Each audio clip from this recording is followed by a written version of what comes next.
बड़े भैया विजय पासवान के सुपुत्र बाबू आरो पासवान जी का 23 जनवरी को जन्मदिन है। बाबू आप ऐसे हमेशा खुश रहें, मस्त रहें और आगे बढ़ते रहें। गायक अनमोल वर्मा।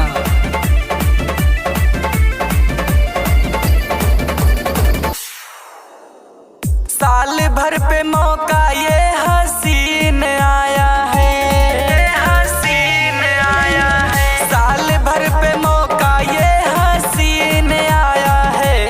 आरो बाबू का ये प्यारा जन्मदिन आया है। आरो बाबू का ये प्यारा जन्मदिन आया है, आया है। साल भर पे मौका ये हसीन आया है, आए है। साल भर पे मौका ये हसीन आया है। आरो बाबू का ये प्यारा जन्मदिन आया है। आरो बाबू का ये प्यारा जन्मदिन आया है।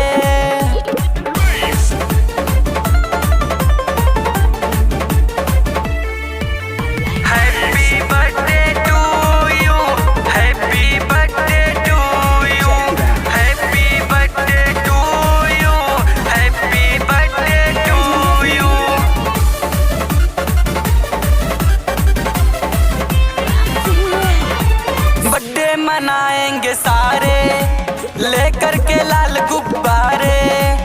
आरो के हाथों से केक कटेगा, खाएंगे मिलके सारे, खाएंगे मिलके सारे। बर्थडे मनाएंगे सारे लेकर के लाल गुब्बारे। आरो के हाथों से केक कटेगा, खाएंगे मिलके सारे। 23 जनवरी सुबह दिन आया है, आए है। 23 जनवरी सुबह दिन आया है। आरो बाबू का ये प्यारा जन्मदिन आया है।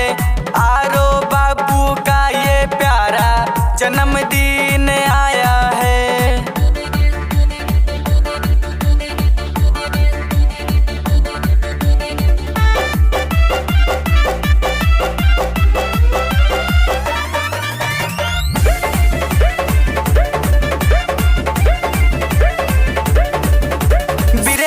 चाचा नवाबगंज से बड़ा वाला केक मंगाए।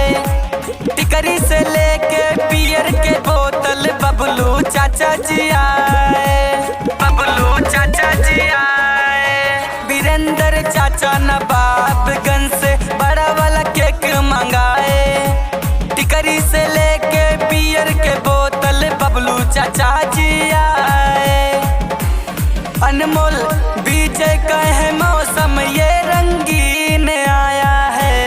अनमोल विजय कहे मौसम ये रंगीन आया है। आरो बाबू का ये प्यारा जन्मदिन आया है। आरो बाबू का ये प्यारा जन्मदिन